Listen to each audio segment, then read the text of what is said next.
मेरी आप तमाम से ये दरख्वास्त है कि 25 जून से आप जानते हैं कि SIR शुरू होने वाला है, और SIR जब शुरू होगा 25 जून से तो मुख्तलिफ वोटर्स के घर पर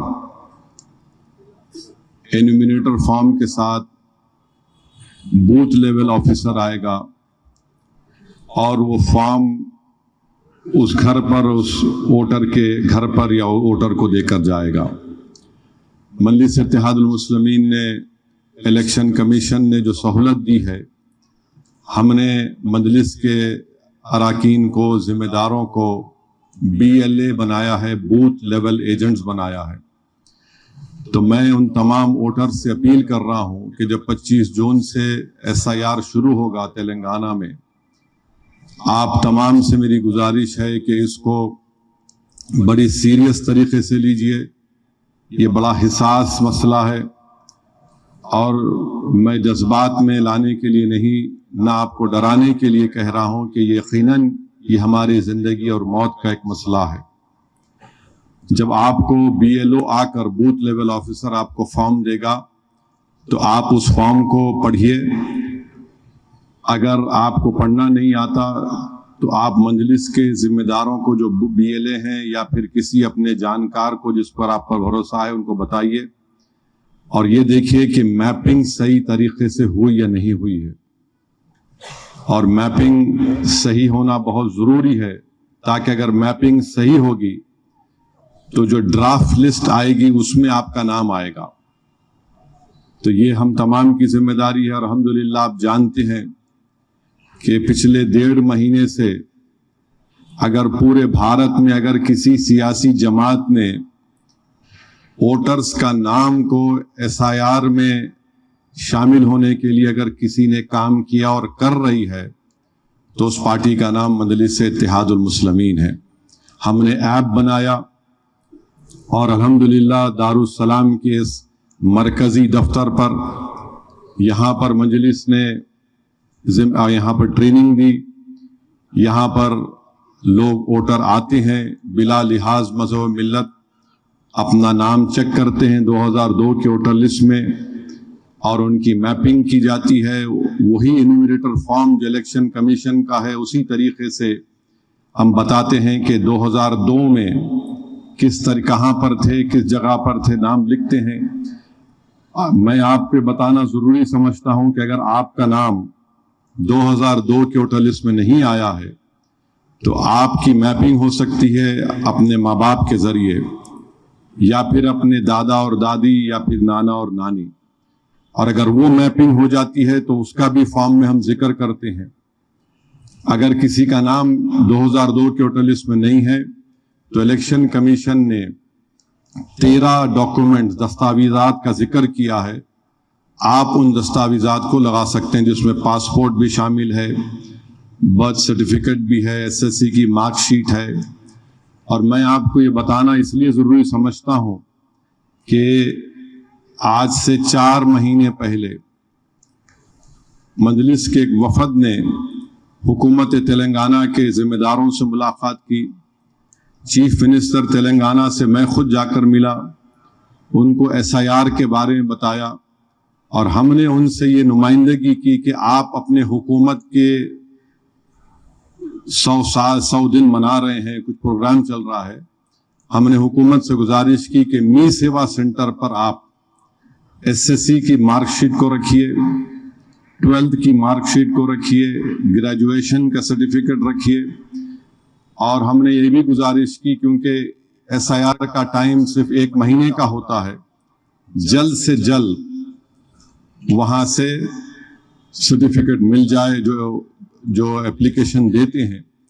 तो मुझे जानकर खुशी हुई कि हुकूमत ने मी सेवा सेंटर पर वो सहूलतें कायम की हैं और हर असेंबली हल्के में नए 5 मी सेवा सेंटर काम करें, सिर्फ हैदराबाद नहीं, पूरे तेलंगाना में। अगर आपके पास डॉक्यूमेंट नहीं है, जाइए उस मी सेवा सेंटर पर, एप्लीकेशन दीजिए और फिर उस डॉक्यूमेंट को हासिल करिए। अगर आप बैकवर्ड क्लास में आप आते हैं, वो बैकवर्ड क्लास का सर्टिफिकेट निकालिए, चाहे वो BCA हो, B हो, C हो, D हो या E हो। वो भी इलेक्शन कमीशन के उस एन्यूमरेशन फॉर्म पर आप लगा के दे सकते हैं। और चौथी बात यह है कि अगर किसी का नाम 2002 के वोटर लिस्ट में नहीं है मगर उनकी पैदाइश 30 जून 1987 से पहले हुई है तो उनको, जिसकी पैदाइश 31 जून 1987 से पहले हुई है, उस वोटर को सिर्फ अपना एक डॉक्यूमेंट लगाना है जो 13 document election commission of India ने दिया है। और जिसकी पैदाइश 30 जून 1987 और 2 दिसंबर 2004 के दरमियान में हुई है, उनको अपना खुद का डॉक्यूमेंट और अपने माँ बाप में से किसी एक का डॉक्यूमेंट लगाना है। और जिसकी पैदाइश 2 दिसंबर 2004 के बाद हुई है तो उनको 3 डॉक्यूमेंट लगाना पड़ेगा, एक खुद का, उनके वालिद का, उनकी वालदा का, यानी खुद का, उनके मदर का, उनके फादर का। और वो डॉक्यूमेंट्स की लिस्ट 13 डॉक्यूमेंट की लिस्ट है, आप उसको कर सकते हैं।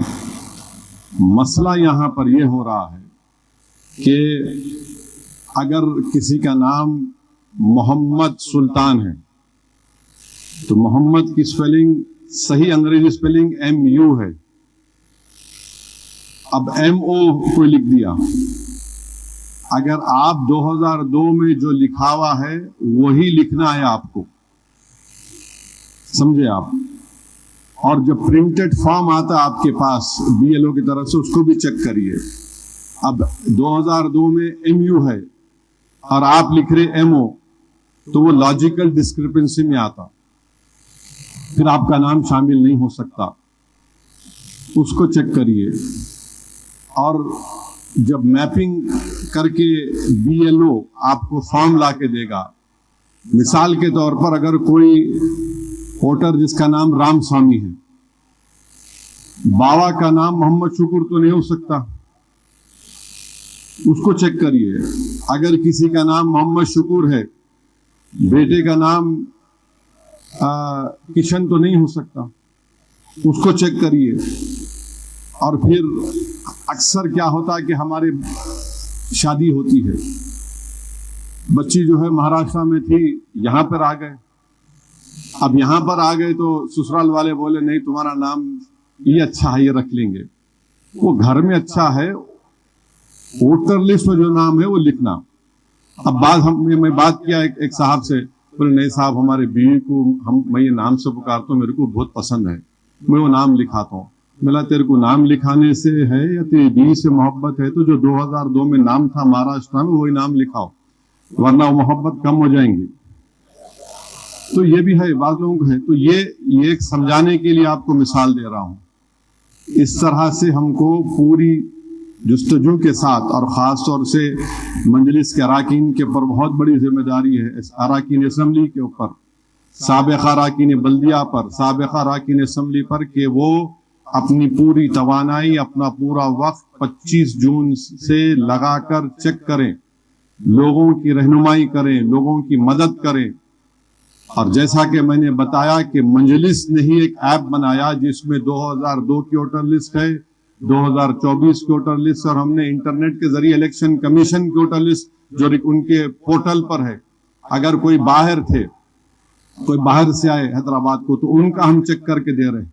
बहरहाल कई लोगों को अल्हम्दुलिल्लाह उससे फायदा हुआ है, और मैं शुक्रगुजार हूँ जमात के तमाम जिम्मेदारों का कि जिन्होंने मुख्तलिफ असम्बली हल्क़े-जात में अपना एक हेल्प डेस्क सेंटर बनाया और उन्होंने वहां पर भी तमाम लोगों की रहनुमाई की, उनकी मदद कर रहे हैं।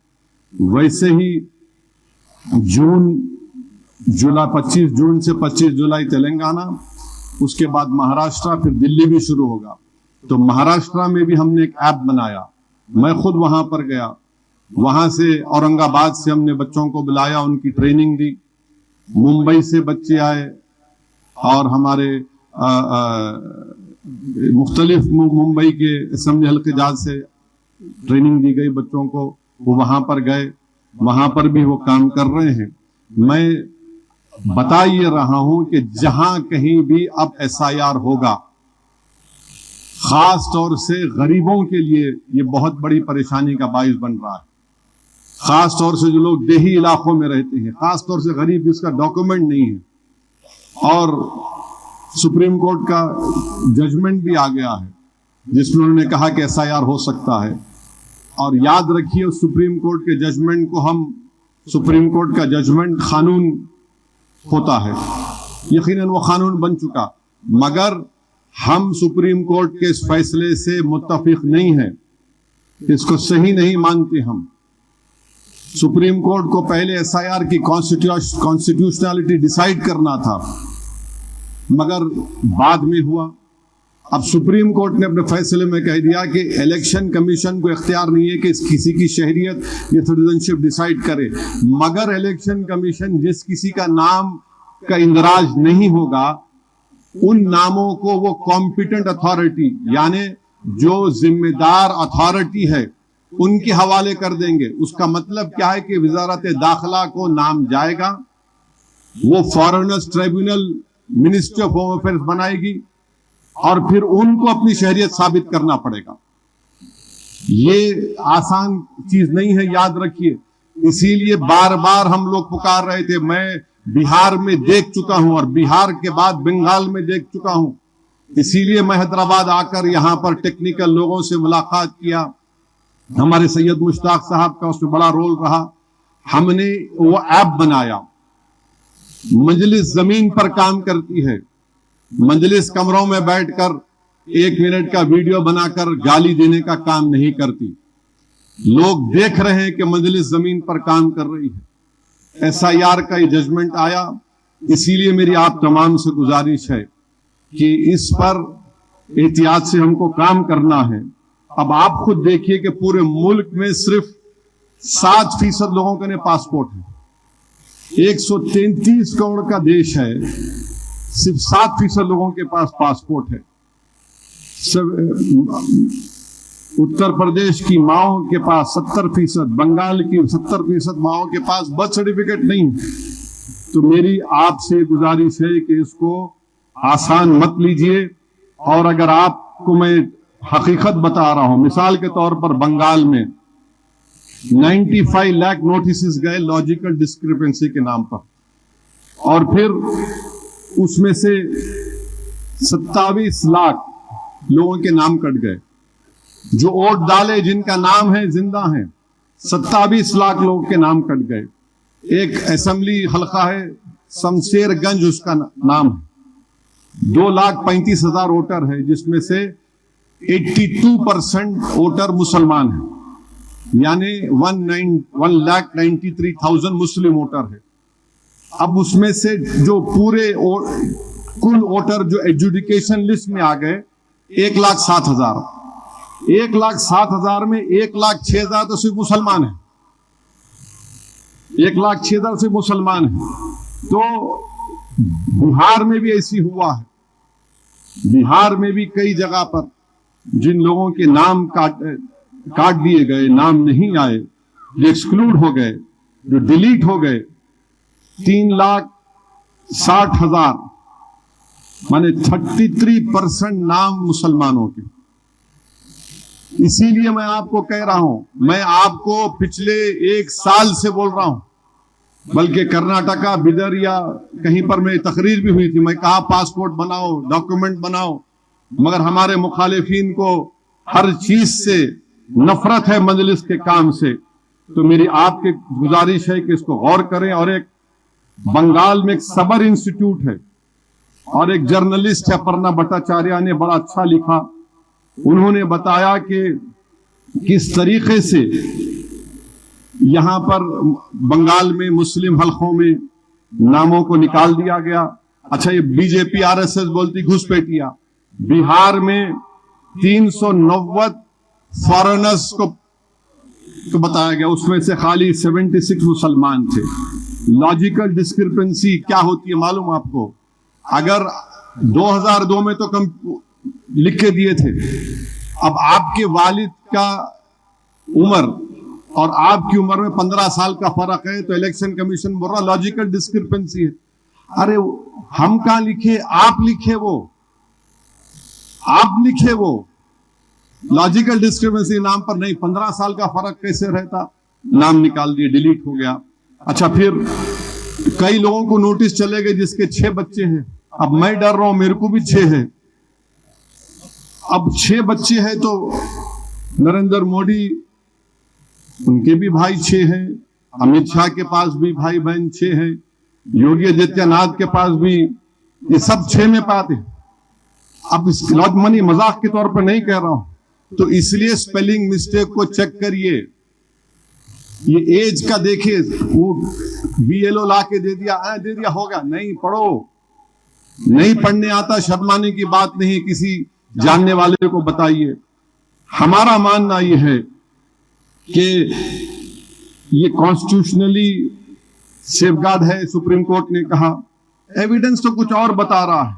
27 लाख लोग नाम वोट नहीं डाल सके बंगाल में, और 27 लाख नाम जो डिलीट हो गए, 25 लाख लोग अपील करे उसमें से, 25 लाख। और वो ट्राइब्यूनल बनाया गया था, खाली 138 केसेस ट्राइब्यूनल देखा, 136 नाम को क्लियर किया। फिर वैसे ही 6580 नाम को ट्राइब्यूनल डिसाइड किया। मुर्शिदाबाद जिला, जहां पर 80-90% मुसलमान हैं, 6,29,000 लोग अपील किए, खाली 112 अपील सुनाई गई। मालदा 80% के ऊपर, 5,26,000 नाम डिलीट हो गए, खाली 185 डिस्पोजल हुए। तो इसीलिए मेरी आपसे अपील है कि इसको देखिए। और मुझे नहीं मालूम इलेक्शन कमीशन अब क्या करेगा। अब तक जितना एसआईआर हुआ, 7 करोड़ लोगों के नाम नहीं आए उसमें। मगर बीजेपी आरएसएस की जहनीत क्या है आप जानते हैं मुस्लिम अक़लियत के बारे में, इसलिए हमको एहतियात बरतना है। मैं आपको बता दिया कि क्या करना है। और फिर मैं डराने के लिए नहीं कह रहा हूं, बल्कि बिहार के चीफ मिनिस्टर ने कहा, जिसका नाम बिहार के एसआईआर में नहीं आया, हम उसकी बैंक पासबुक को भी डिलीट कर देंगे, क्योंकि उसका नाम एसआईआर में नहीं आया। बैंक अकाउंट अगर बंद हो जाता किसी का, तो जो गरीब को बैंक से, गवर्नमेंट से जो पेंशन मिलता, वो बंद हो जाता।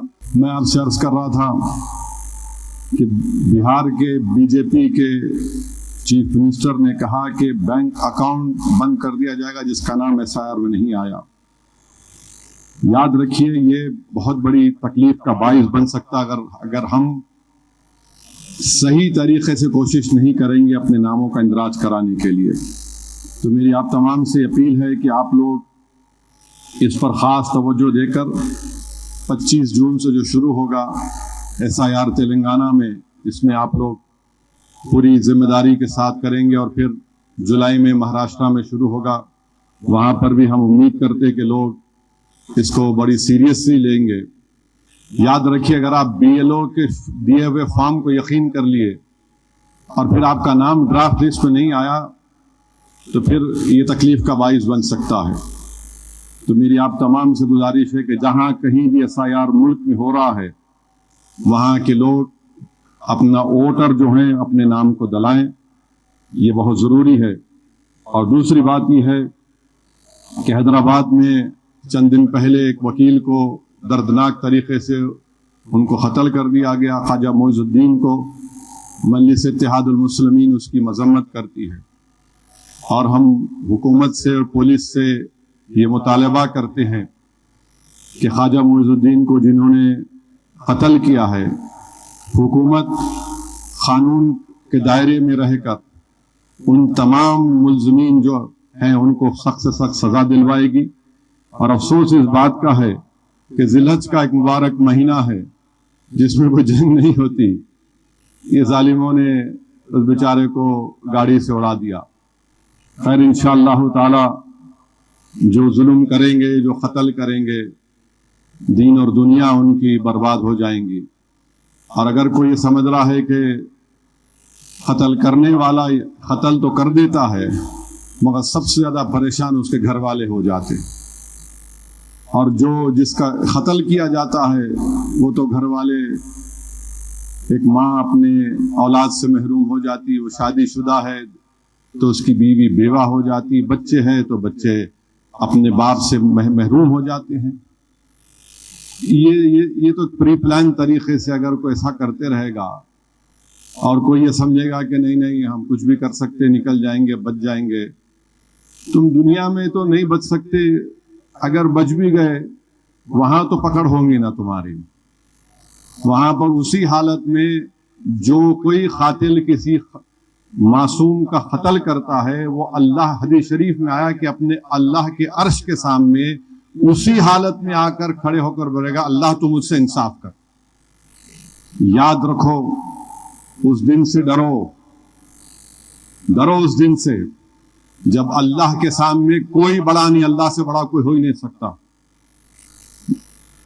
रब्बुस समावात, अल्लाह जमीन आसमान का खालिक है, लतीफ है, वो याजल जलाल इकराम है। अल्लाह ये क्या करते हैं लोग। मैं जानता हूं जब मेरे भाई अकबर पर हमला हुआ था तो बहुत से लोग मुझ पर ताना मारते थे, क्या कर लिए तुम, क्या कर रहे हो। बोला नहीं, जो भी करना है कानून के दायरे में रहकर करेंगे। और हम किए अल्हम्दुलिल्लाह, कानून से जो कुछ हो सकता था हमने किया। उस वक्त के आंध्र प्रदेश की 307 की तारीख हमने बनाई। अटेम्प्ट टू मर्डर में 5 साल कोई जेल में नहीं था, जेल में थे, कोर्ट सजा हुई, कोर्ट बास को छोड़ दिया। अगर हर कोई कानून को अपने हाथ में लेगा, अरे तमाशा हो गया, भाई भाई को मार रहा, अरे गैंग वार। हम तो पुलिस को बोल रहे हैं तमाम ऐसे अनासिर को आप कानून के दायरे में रहकर इन पर सख्त नोटिस लो। आप कोई किसी का साथ देने का सवाल ही पैदा नहीं होता। आप गलत करें, आप गलत कानून को तोड़ेंगे, उसका जवाब देंगे। वो दिन चले गए। ये 2026 है और आजकल जो नया BNSS एविडेंस एक्ट बना उसमें तो FSL की सहूलतें हो गई। अब इनको समझना चाहिए। अब तीसरी बात यह है कि जैसा अभी बताया गया कि हमारे मुल्क में बकरीद आई, रमजान आया, बस शुरू हो गए अज़ां पे तकलीफ, नमाज पे तकलीफ। आखिर क्या हो गया तुम लोगों को। अंग्रेजों से जब लड़ रहे थे तो यही मस्जिदों में ठहरकर उलमाए कराम ने जिहाद का फतवा दिया था अंग्रेजों के खिलाफ। अल्लामा फजल हक खैराबादी रहमतुल्लाह अलैह, अल्लामा काफी रहमतुल्लाह अलैह, ऐसे सौ हजारों उलमाओं ने अपनी जानों को कुर्बान कर दिया। आज तुम हमको बोल रहे हैं अज़ां पे ये मसला, नमाज पे मसला। अच्छा, वो जो यात्रा चलती उत्तराखंड से दिल्ली तक, पूरी रोड ब्लॉक हो जाती, उस पर कोई तकलीफ नहीं है आपको। बीच में पंडाल डाल देते, उस पर कोई तकलीफ नहीं है आपको। ये बात सच है। नमाज होती रोड पे, कितनी देर होती भाई मेरे, रोज का तो नहीं है ना, जुम्मे का होता या फिर ईद की होती, फिर चले जाते मिलके। ये भारत में तो हर मजहब का त्योहार तो रोड पे भी होता है ना, उसको नहीं देखते, उसको नहीं देखते, आंख अंधी हो जाती है। बदनाम करो मुसलमानों को, नहीं नमाज। अरे भाई याद रखो, तुम कुछ भी कर लो, हम नमाज नहीं छोड़ेंगे इंशाअल्लाह ताला। बल्कि कई नौजवानों से, 16-17 साल के बच्चों से मैं मिला जो मेरे को आके बोले, असद साहब हम नमाज नहीं पढ़ते थे, माने कभी पढ़ते कभी नहीं पढ़ते थे, मगर ये जो रोज टीवी पे देख रहे ना, अब हम नमाज पढ़ेंगे इंशाअल्लाह जाके मस्जिदों में अपनी। अरे तुम नमाज तुम्हारी तकलीफ, अज़ां तुम्हारे लिए तकलीफ नहीं, किसी से तकलीफ नहीं है तो नहीं मोदी के भाषण से तकलीफ नहीं है उनको। एक तमाशा बना के रख दी है पूरा मुल्क में। किसी हमारे हिंदू भाइयों का त्योहार आता, नहीं अंडे नहीं बेचना, गोश्त नहीं बेचना, चिकन नहीं बेचना। क्या क्या है, कौन सा कानून है ये, क्या करेंगे आप। हर चीज को अगर आप इतराज करेंगे। अच्छा, फिर मस्जिद के सामने आके कई मुल्क में डीजे लगाते, उसमें गाली रहती मुसलमानों को, मुल्ला ये फुला वो गाने चलते, उस पर किसी को इतराज नहीं है, किसी को इतराज नहीं है। आपको सिर्फ नफरत है तो बस मुसलमानों से है। और आपकी नफरत ये साफ जाहिर कर रही है कि आप इस मजहब के मानने वालों को दबाना चाहते हैं, मार्जिनलाइज करना चाहते हैं, उनको सेकंड डिग्री का सिटीजन बनाना चाहते हैं। याद रखो, भारत में बाइज्जत तरीके से अल्हम्दुलिल्लाह 18-19 करोड़ मुसलमान रहते हैं और इंशाअल्लाह ताला रहते रहेंगे। तुर्कमान गेट पर खत्लो गारत गिरी हुई थी तो हमारे हौसले पस्त नहीं हुए।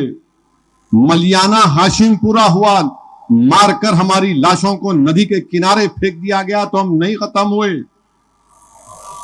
दिल्ली का मैसेकर आसाम में हुआ, करीब 10,000 लोग मारे गए, हम मरे नहीं, हम जिंदा रहे। ये चीजें मत करो आप। और ये क्यों की जा रही है बता रहा हूं आपको मैं। 22 लाख बच्चे नीट का एग्जाम लिखे, पेपर लीक हो गया, कैंसल हो गया, तो बजाय उन बच्चों की तकलीफ को दिखाने के, ये जो टीवी पर 6 बजे 9 बजे और 10 बजे जो बैठते हैं, इनको लगा कि नहीं हुकूमत मोदी की है, मोदी को नहीं दिखाना। उन 22 लाख बच्चे जिनके मां बाप कम से कम 2-2 लाख रुपए खाली कोचिंग सेंटर पर खर्चे लेकर अपने बच्चों को पढ़ाते हैं, उनकी तकलीफ को नहीं दिखाना। ये दिखा दो, मुसलमान को दिखा दो, देखो रोड पे आ गया, देखो अजान तक तकलीफ हो रही है, देखो गोश्त खाने से तकलीफ हो रही है। अरे तुम इस देश से मोहब्बत करते हैं, नफरत करते, बताओ हमको। कोई जाने वाला नहीं है, दूसरी हिजरत नहीं होंगी इंशाअल्लाह ताला।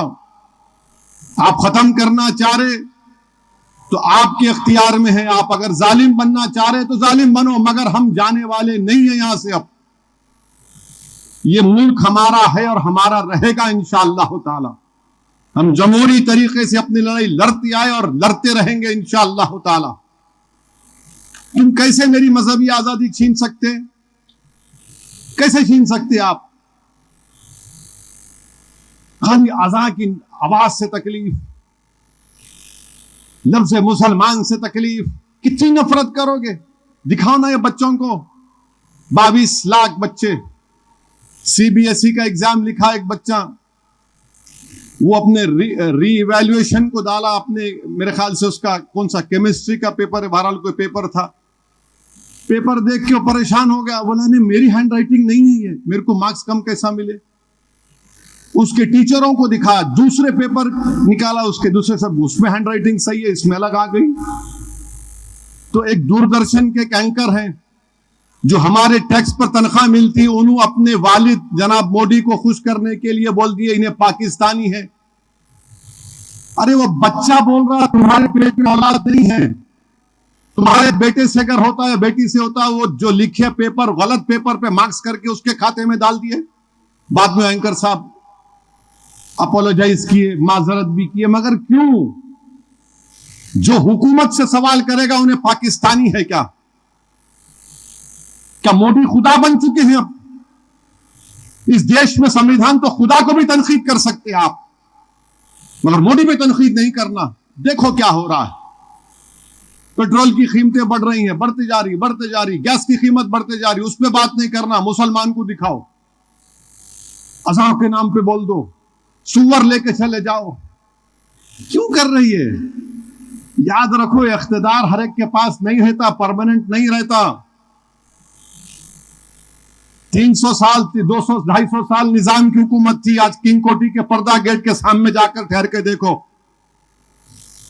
खाली पर्दा है, गेट नहीं है, उसमें इमारत है मगर कोई रहने वाला नहीं है, वीरान है वो। इस मुल्क में बड़े बड़े महल वीरान नजर आते, तो जो आज हुकूमत में है समझ रहे हो हमको कुछ नहीं होगा, अरे ये वीरान महल तुमको पुकार पुकार कर कह रहे इसमें भी बड़े बड़े राजा रहते थे, मगर आज कोई पूछने वाला नहीं है वहां पर। जुल्म मत करो, हम बीजेपी हुकूमत से कह रहे हैं जुल्म मत करिए, ये ठीक नहीं है आप जो कर रहे हैं। पेट्रोल की कीमत बढ़ गई, नहीं वो स्ट्रेट ऑफ हॉर्मुज बंद हो गया। अच्छा, जो 2022 से जो रशिया से हम तेल खरीद रहे, बिलियंस ऑफ डॉलर्स का फायदा हुआ इंडिया के कंपनीज को, वो कई को क्यों नहीं दिया भारत के लोगों को? बिलियंस ऑफ डॉलर्स का उनको रशिया से ऑयल खरीद रहे थे, वो नहीं।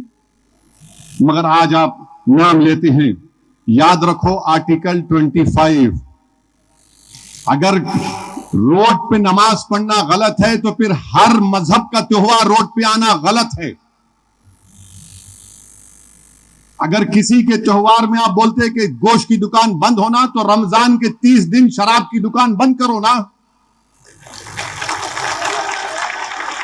बंद करो शराब की दुकान 30 दिन तक। नहीं नहीं नहीं नहीं, हमारी आस्था कुत्ते के पेशाब में हम पीएंगे, पी के हम औरतों को मारेंगे।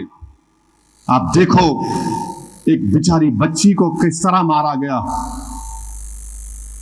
किस तरह मारा गया उसको, जुल्म पे जुल्म औरतों पे हो रहा है, उसमें कोई बात ही नहीं होती है। और फिर आप ये बताते घुसपैठिया, कहां घुसपैठिया, किधर है, कहां है घुसपैठिया? ये चीज हो रही है।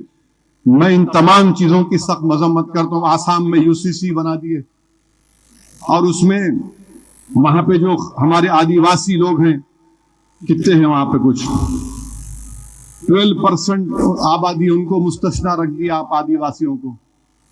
एक कैसा, आप बताइए कि हिंदू धर्म का शादी के तरीके मुझ पे आप लागू कर रहे। हिंदू धर्म में एक प्रोहिबिटेड लिस्ट है, यानी इनसे आप शादी नहीं कर सकते।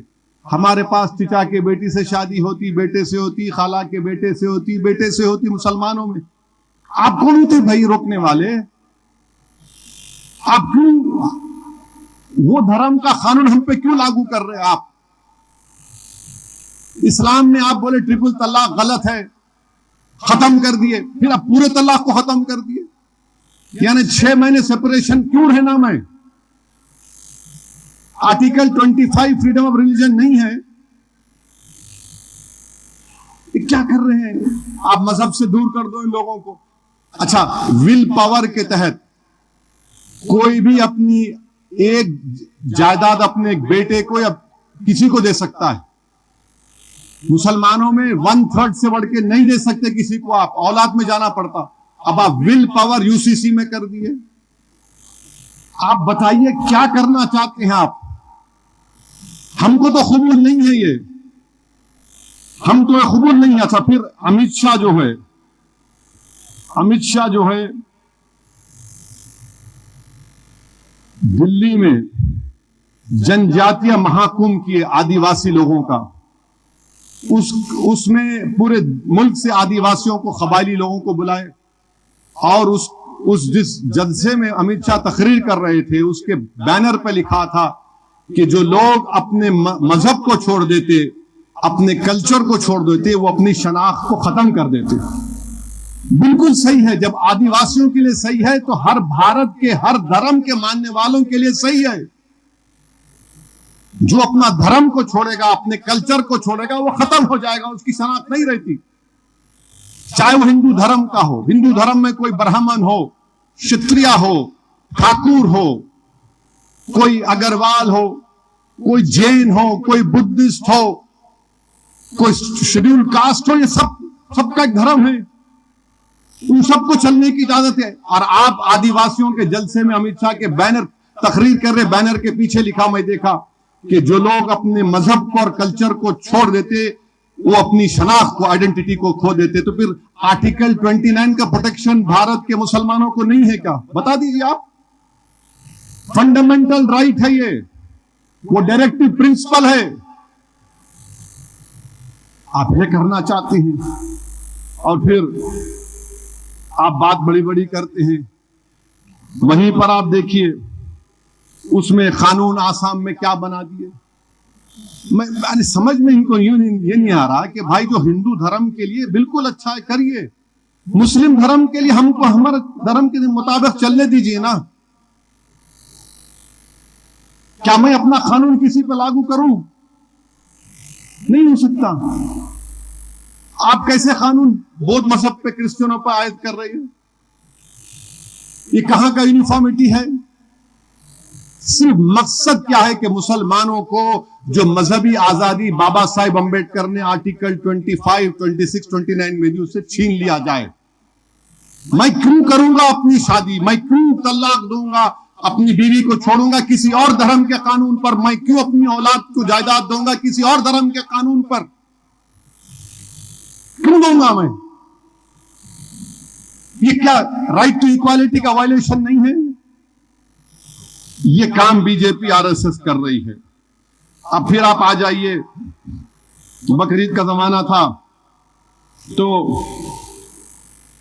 ये पूरे शुरू हो गए, नहीं गोश्त क्यों खाते, नहीं खाना गोश्त।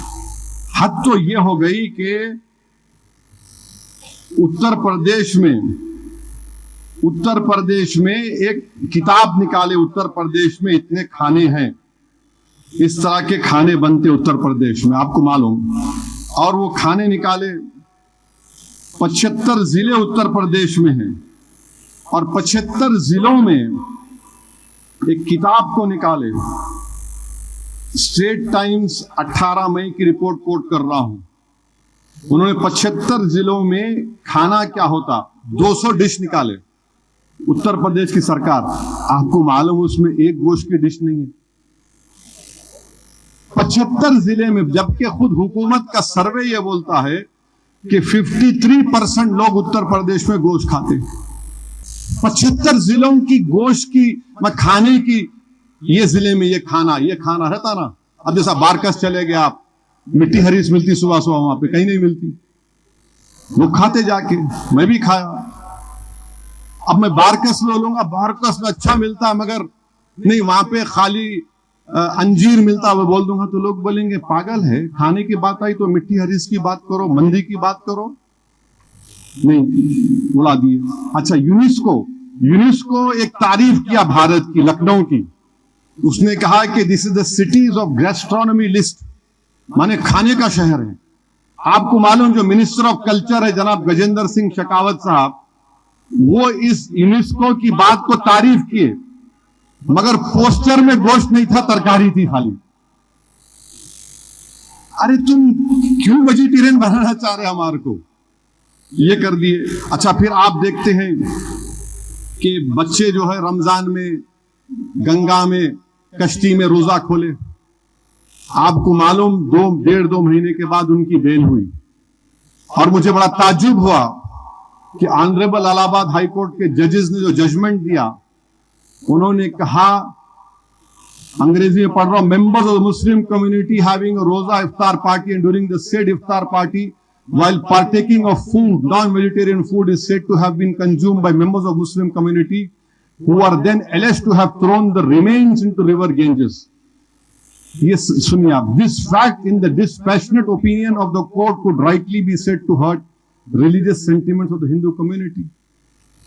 अरे वो बच्चे रोजा खोलिए, तो ऑनरेबल जज साहब ये बोल रहे कि उन्होंने खाकर वो हड्डियों को फेंका तो उससे हिंदू धर्म के मानने वालों को तकलीफ हो गई।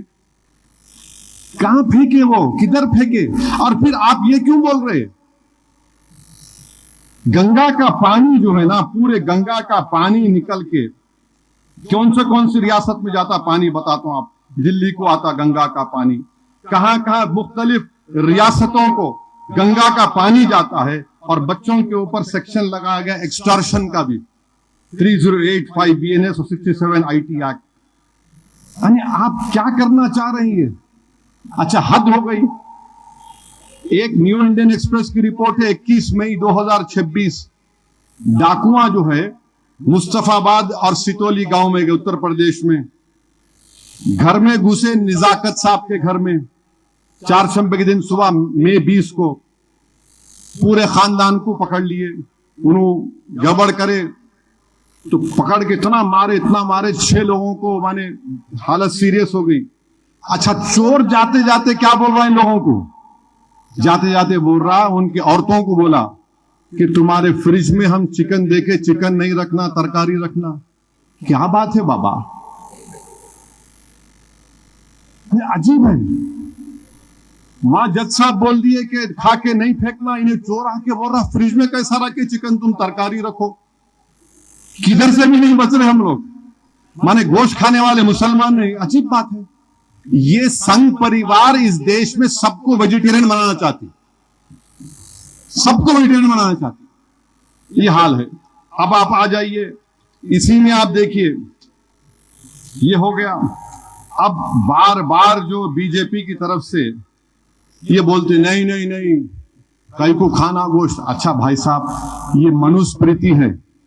वीडी सावरकर इसकी उसको बहुत मानते थे, जो महात्मा गांधी के कत्ल में एक्यूज थे कॉन्स्पिरेसी के। उसमें बाद में एक कपूर कमीशन में उनका नाम भी आया।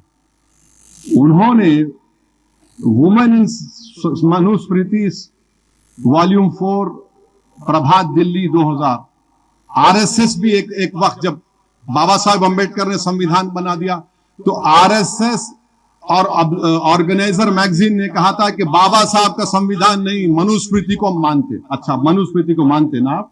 सुनो बाप, ये क्या करते हैं। अब मैं खाली जो मनुस्मृति के पढ़तों ने, वरना बहुत तमाशा हो जाएगा यहाँ पे, खाली उनका नंबर बोल रहा हूं मैं। चैप्टर नंबर 4 वर्स नंबर 213 पढ़ो जाके। फिर चैप्टर नंबर 5 वर्स माने उनकी आयत 31 पढ़ो। और फिर आप 5वां चैप्टर आयत नंबर 32 पढ़ो मनुस्मृति की। चैप्टर नंबर 5 और उनकी आयत मनुस्मृति की 33 पढ़ो आप। और फिर आप वही चैप्टर 5 में 35वीं उनकी वो वर्ष पढ़ो आप। अब इन्हें बोलेंगे तुम कहां से बोले प्यारे, ये जो है मैक्स मुलर लॉज ऑफ मानो, दिल्ली पब्लिकेशन 1996, फर्स्ट पब्लिशन 1886, यहां से पढ़ के आया मैं दिल की बात नहीं। अच्छा, फिर मोदी जी बोले, बीजेपी बोलती कौतल्या बहुत अच्छे थे। कौतल्या का अर्थशास्त्र में क्या लिखा खाने के बारे में देखो आप। कौतल्या के अर्थशास्त्र में 67 टाइम्स गोश्त का जिक्र है खाने का, 67 टाइम्स। ये आरएसएस वाले नहीं बोलते। अब उनको बड़ी तकलीफ होंगी, आज मैं ये सब उनको बेनिकाब कर रहा हूं। बल्कि उस अर्थशास्त्र में सुप्रीडेंट का एक नाम दिया गया, स्टोर हाउस के, उनका काम क्या था। फिर आप आ जाइए, एक और चीज आपको बता रहा हूं। स्वामी विवेकानंदा ने शेक्सपियर क्लब पैसाडीना कैलिफोर्निया में 2 फरवरी 1900 में स्वामी विवेकानंदा ने क्या कहा था। You will be astonished if I tell you that according to our old ceremonials, he is not a good Hindu who does not eat beef.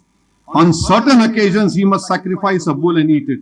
अब इन्हें पूछेंगे कहां से लेके आए। Vivekananda the complete works of Swami Vivekananda volume 3, Calcutta Advaita आश्रम 1997, page number 536 पर लिखा हुआ है। और फिर आप आ जाइए, ये एक बहुत सी चीजें हैं। अब इतना बोला, बाबा साहेब अंबेडकर ने क्या लिखा। बाबा साहेब अंबेडकर ने एक बेहतरीन मजमून लिखा था, did the Hindus never eat beef. Baba Saheb Ambedkar क्या लिखे देख लो, पढ़ लो उसको। बाबा साहेब अंबेडकर ने क्या लिखा था इन द अनटचेबल्स, आप देख लो सब बाबा साहेब का, आप पढ़ लो उसको, तुम्हारे इल्म में इजाफा होगा। क्योंकि मैं ज्यादा देर बोलूंगा तो वहां घोष इंतजार कर रहा आप लोगों का। बंकिम चंद्र चटर्जी जो वंदे मातरम लिखे थे, उन्होंने क्या लिखे देख लो, क्या लिखे उन्होंने। ये नरेश चंद्रा की जो तर्जुमे किताब है। अच्छा, फिर ये छोड़ दो आप, हम लोग बीफ एक्सपोर्ट करते भारत से, कितना आता मालूम फॉरेन एक्सचेंज आपको भारत से, भारत को 34,117 करोड़ रुपये, 34,117 करोड़ रुपये। वहां पे आप चलेंगे। अच्छा, राजस्थान में कोई मेरे को वीडियो भेजा है अबरारनाथ कि कोई एक गोश्त की गाड़ी थी, लोग रोक लिए, उसमें से जो गोश्त जा रहा था कंपनी का, वहां गवर्नमेंट एग्जामिन करी तो मालूम हुआ पूरा गाय का गोश्त है। ये आप इलेक्ट्रोल बॉन्ड किसको मिला सबसे ज्यादा? अल कबीर से, अलाना से, बीजेपी को मिला। अरे तुम इलेक्ट्रोल बॉन्ड ले रहे और हमको गोश्त भी खाने दे रहे। तुम 20-20 करोड़ 30-30 करोड़ का इलेक्ट्रोल बॉन्ड मिला बीजेपी को। फिशरीज का एक्सपोर्ट कितना होता, और फिर जो गंगा का पानी जो जाता है दिल्ली, पटना, राजगीर, गया, बोधगया, भागलपुर, नवादा, कानपुर, इलाहाबाद, वाराणसी, हरिद्वार, कोलकाता को तक पानी जाता है। फिर आप वो पानी क्या बोलेंगे आप? ये पानी इस्तेमाल होता सफाई के लिए, कपड़े धोने के लिए, और इलाहाबाद हाई कोर्ट ने इस तरह की बात कर दी। भाई रेस्पेक्टफुली हम कह रहे हैं। तो ये सब चीजें हैं जो मैं आपके सामने रखना चाहता था। और मैं आखिर में जो मजलिस इत्तेहादुल मुस्लिमीन पर इल्जाम लगाते कि मजलिस जो है फुला है, ये करती वो करती, अरे भाई साहब, मजलिस हिंदुओं के खिलाफ है। मजलिस कभी हिंदुओं के खिलाफ थी ना रहेगी इंशाअल्लाह ताला। मैं मुसलमान हूं तो दीन की तालीम यह है कि तुम किसी के गैर जरूरी किसी मजहब के खिलाफ नहीं हो सकते।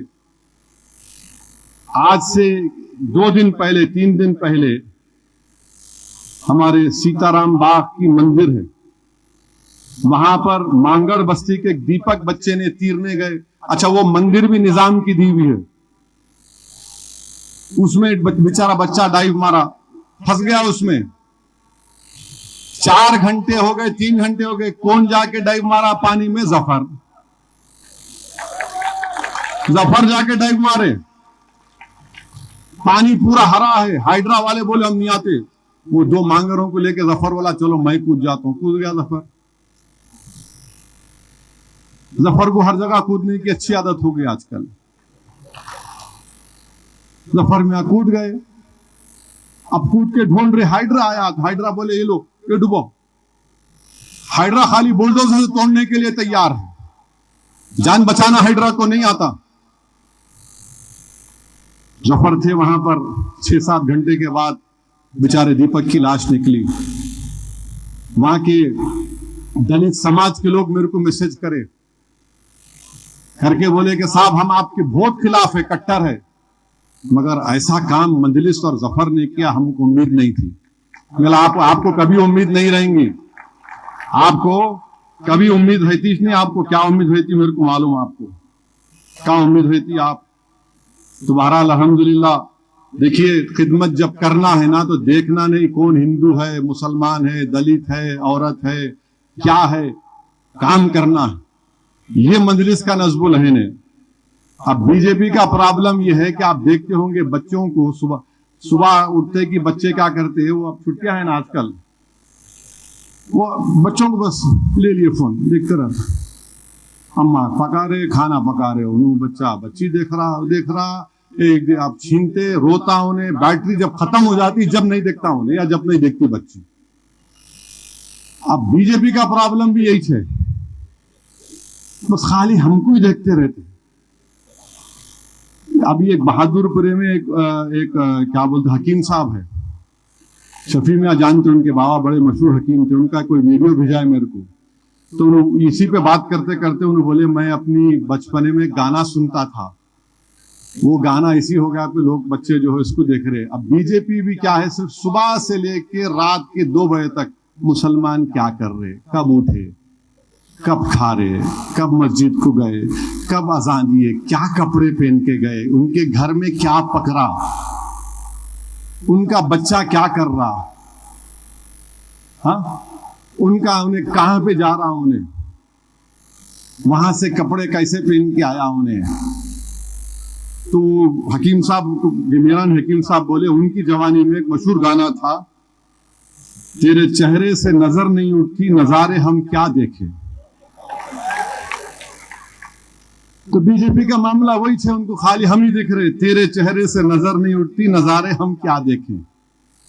खाली हम मुसलमानों पर तवज्जो, बस घुसपैठिया हम, ज्यादा बच्चे हम पैदा करते, नमाज से तकलीफ, अजान से तकलीफ, खाने से तकलीफ, बुरखे से तकलीफ, हिजाब से तकलीफ। अब क्या बोलते सॉफ्टवेयर में काम कर रहे, नहीं वहां जाके मजहब तब्दील कर रहे। अरे FIR में कुछ भी नहीं है, नहीं मजहब तब्दील, अरे हर चीज कैसा भी इनको परेशान करना। तुम कितना भी कर लो इंशाअल्लाह ताला कुदरत और हक तुमको शिकस्त देगा इंशाअल्लाह ताला, और हम पीछे हटने वाले नहीं हैं। मैं शुक्रिया अदा करता हूं जफर साहब और उनसे भी कहूंगा कि ठीक है आप कूद गए मगर एहतियाती तदाबीर को इस्तेमाल करिए और जो भी हो सके, क्योंकि वो पानी हरा था, मैं भी देखा वीडियो। बहरहाल ये चंद गुजारिशात मुझे आप तक पहुंचाना था और मैं उम्मीद करता हूं कि हम लोग जो आने वाला SIR है उसमें हम लोग पूरी मेहनत करेंगे, जुस्तजू करेंगे और जो जेन्युइन वोटर है उन वोटर्स का नाम इंदराज करवाएंगे हम लोग इंशाअल्लाह ताला।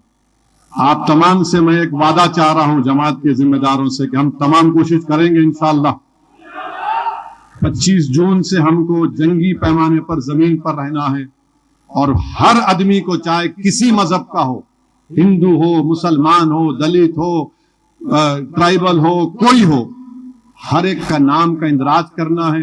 कोई पार्टी मजलिस की तरह काम नहीं कर रही, ना कर सकती। दूसरे है चंद लोग हैं खाली बस वीडियो बनाते, प्यारे तुम्हारा हाल तो जो बकरे बिकते उससे बदतर है तुम लोगों का।